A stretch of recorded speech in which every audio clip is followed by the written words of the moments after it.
महोदय, माननीय सदस्य ने बहुत महत्वपूर्ण मुद्दे की ओर ध्यान आकर्षित किया है और सरकार इसको लेकर के पहले से ही अवेयर थी। अंतर विभागीय समन्वय से संचारी रोग नियंत्रण के लिए आपने केवल डेंगू की बात की है। जब वेक्टर बॉर्न डिजीज की हम बात करते हैं तो केवल डेंगू उसमें नहीं आता है। वर्मा जी, आप तो चिकित्सा शिक्षा के मंत्री रहे हैं ना, तो केवल डेंगू नहीं आता उसमें, मलेरिया भी है, चिकनगुनिया भी है, कालाजार भी है।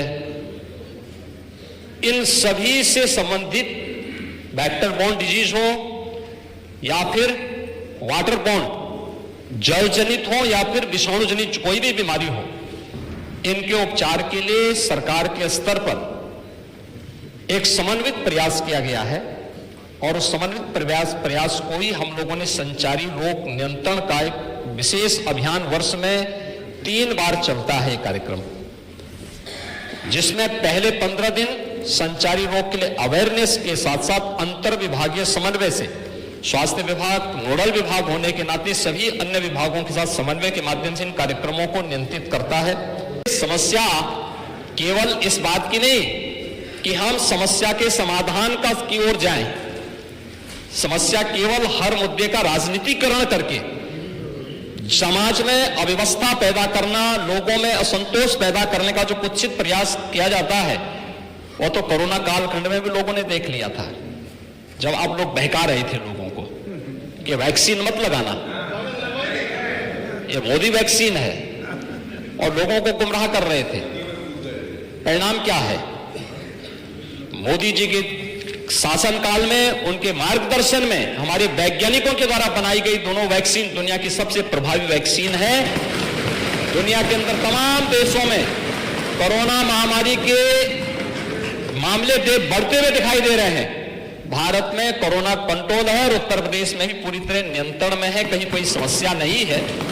सरकार आपके द्वारा उठाए गए मुद्दों पर पूरी तरह सतर्क है और अब तो इसके मामले वैसे भी समाप्ति की ओर है। बरसात के समय जल जमाव वाले क्षेत्रों में, अन्य क्षेत्रों में इस प्रकार की बातें देखने को मिलती है और ये केवल डेंगू के मामले नहीं होते, इंसेफ्लाइटिस के भी मामले होते हैं, मलेरिया भी होता है, कालाजार भी होता है, चिकनगुनिया भी होता है। तो आपकी जानकारी के लिए, हो सकता है कि काफी दिन हो गए मंत्री पद से हटे हुए, तो आप भूल गए होंगे, तो आपके संज्ञान में लाने के लिए हमने दिया था। इधर रहते तो हो सकता है कि कुछ लॉलीपॉप मिल भी जाता, लेकिन वहां रहकर के वो कभी नहीं मिल रहा। याद रखना, डबल इंजन की सरकार है, ये केवल बोलती नहीं, करके दिखाती भी है। प्रदेश के अंदर 10 करोड़ लोगों को आयुष्मान भारत और मुख्यमंत्री जन आरोग्य योजना के अंतर्गत 5 लाख रुपए सालाना स्वास्थ्य बीमा का कवर भी ये सरकार उपलब्ध करा रही है।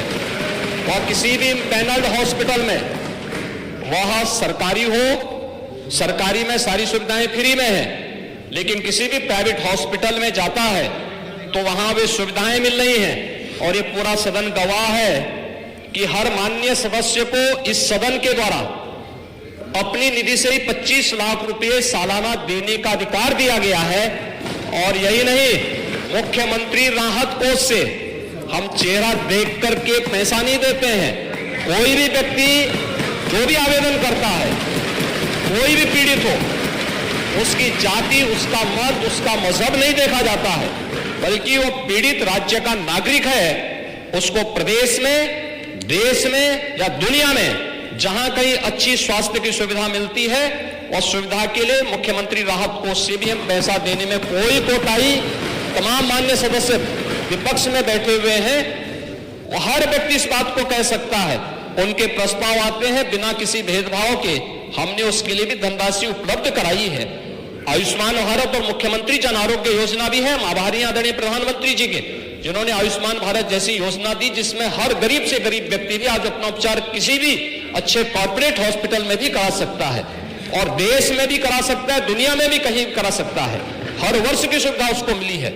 मुख्यमंत्री जन आरोग्य योजना की सुविधा भी उसे दी गई है।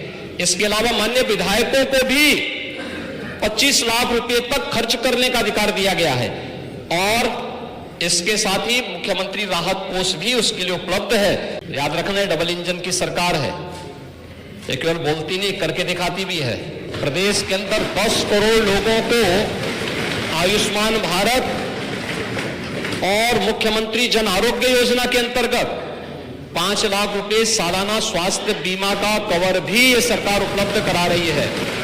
और किसी भी पैनल्ड हॉस्पिटल में, वह सरकारी हो, सरकारी में सारी सुविधाएं फ्री में हैं, लेकिन किसी भी प्राइवेट हॉस्पिटल में जाता है तो वहां वे सुविधाएं मिल रही हैं। और ये पूरा सदन गवाह है कि हर माननीय सदस्य को इस सदन के द्वारा अपनी निधि से ही 25 लाख रुपए सालाना देने का अधिकार दिया गया है।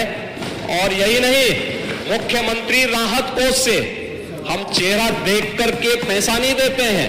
कोई भी व्यक्ति जो भी आवेदन करता है, कोई भी पीड़ित हो, उसकी जाति, उसका मत, उसका मजहब नहीं देखा जाता है, बल्कि वो पीड़ित राज्य का नागरिक है। उसको प्रदेश में, देश में या दुनिया में जहां कहीं अच्छी स्वास्थ्य की सुविधा मिलती है, और सुविधा के लिए मुख्यमंत्री राहत कोष से भी हम पैसा देने में कोई कोताही, तमाम मान्य सदस्य विपक्ष में बैठे हुए हैं, हर व्यक्ति इस बात को कह सकता है।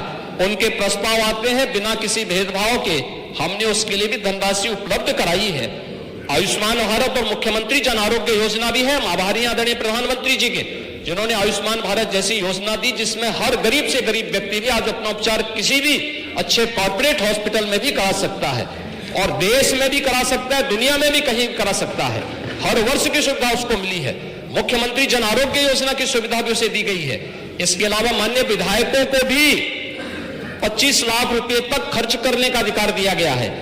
और इसके साथ ही मुख्यमंत्री राहत कोष भी उसके लिए उपलब्ध है। समस्या केवल इस बात की नहीं कि हम समस्या के समाधान का की ओर जाएं, समस्या केवल हर मुद्दे का राजनीतिकरण करके समाज में अव्यवस्था पैदा करना, लोगों में असंतोष पैदा करने का जो कुत्सित प्रयास किया जाता है, वो तो कोरोना कालखंड में भी लोगों ने देख लिया था, जब आप लोग बहका रहे थे लोगों को कि वैक्सीन मत लगाना, ये मोदी वैक्सीन है, और लोगों को गुमराह कर रहे थे। परिणाम क्या है? मोदी जी के शासनकाल में, उनके मार्गदर्शन में हमारे वैज्ञानिकों के द्वारा बनाई गई दोनों वैक्सीन दुनिया की सबसे प्रभावी वैक्सीन है। दुनिया के अंदर तमाम देशों में कोरोना महामारी के मामले बढ़ते हुए दिखाई दे रहे हैं। भारत में कोरोना कंट्रोल है, और उत्तर प्रदेश में भी पूरी तरह नियंत्रण में है, कहीं कोई समस्या नहीं है। सरकार आपके द्वारा उठाए गए मुद्दों पर पूरी तरह सतर्क है, और अब तो इसके मामले वैसे भी समाप्ति की ओर है। बरसात के समय जल जमाव वाले क्षेत्रों में, अन्य क्षेत्रों में इस प्रकार की बातें देखने को मिलती है। और ये केवल डेंगू के मामले नहीं होते, इंसेफ्लाइटिस के भी मामले होते हैं, मलेरिया भी होता है, कालाजार भी होता है, चिकनगुनिया भी होता है। तो आपकी जानकारी के लिए, हो सकता है कि काफी दिन हो गए मंत्री पद से हटे हुए, तो आप भूल गए होंगे, तो आपके संज्ञान में लाने के लिए हमने दिया था। इधर रहते तो हो सकता है कि कुछ लॉलीपॉप मिल भी जाता, लेकिन वहां रहकर के हमको कभी नहीं मिलना। महोदय, माननीय सदस्य ने बहुत महत्वपूर्ण मुद्दे की ओर ध्यान आकर्षित किया है, और सरकार इसको लेकर के पहले से ही अवेयर थी। अंतर विभागीय समन्वय से संचारी रोग नियंत्रण के लिए, आपने केवल डेंगू की बात की है, जब वेक्टर बॉर्न डिजीज की हम बात करते हैं तो केवल डेंगू उसमें नहीं आता है। वर्मा जी, आप तो चिकित्सा शिक्षा के मंत्री रहे हैं ना, तो केवल डेंगू नहीं आता उसमें, मलेरिया भी है, चिकनगुनिया भी है, कालाजार भी है।